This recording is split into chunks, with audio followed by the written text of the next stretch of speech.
All right, hey Hood Rats. This is Homeless Newell, Nick's dad.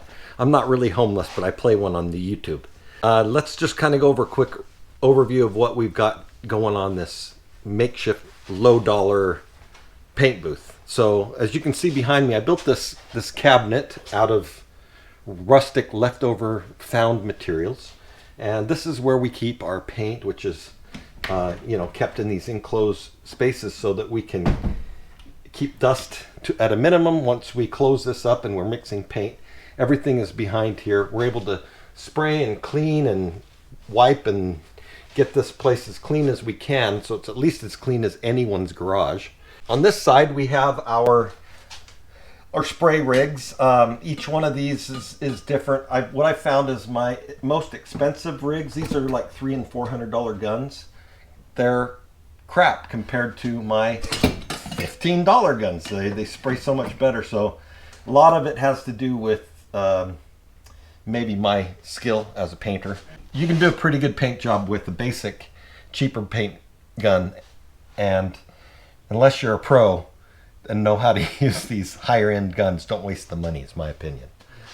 All right, so on this side of the shop we have our barn door, which rolls in place, and it allows us to open this and bring equipment and cars through this space if we can't get to it through the two outside doors.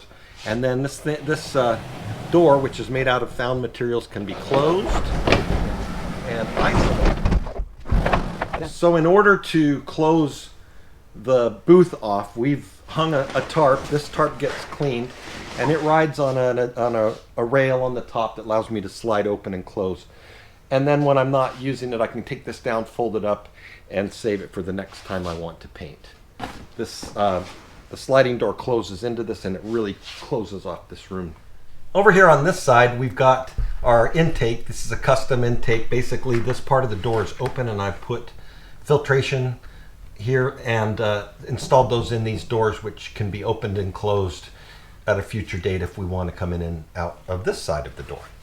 On the opposite side of the shop is another filter which allows me to suck the paint out of the room, and that can go through this fan, which spins and shoots the fumes out of the building through a vent that we stored outside, and it's easy to turn on with this switch right here.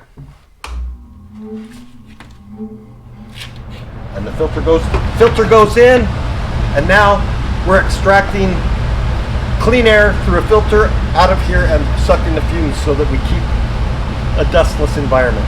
Works pretty good.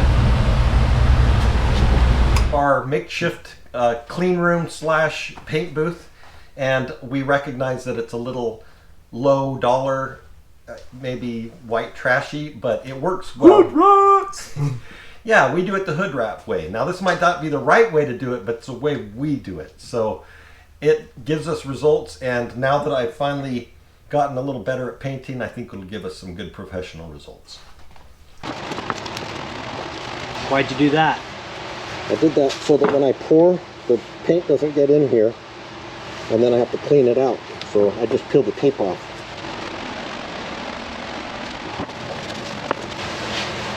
Look at that. Mess free.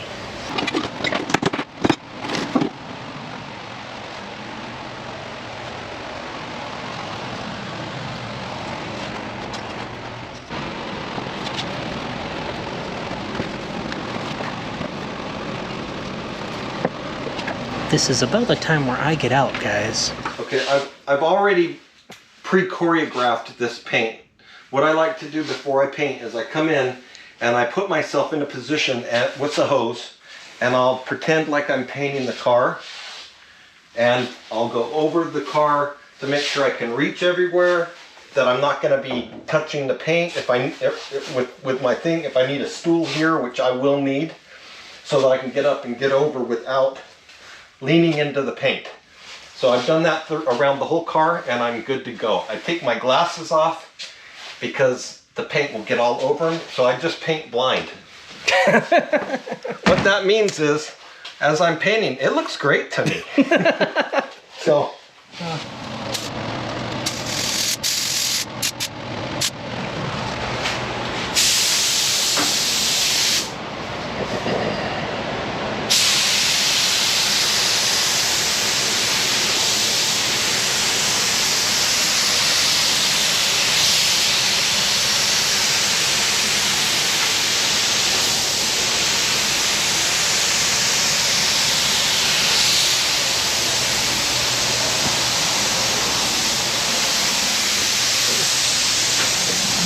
That was a...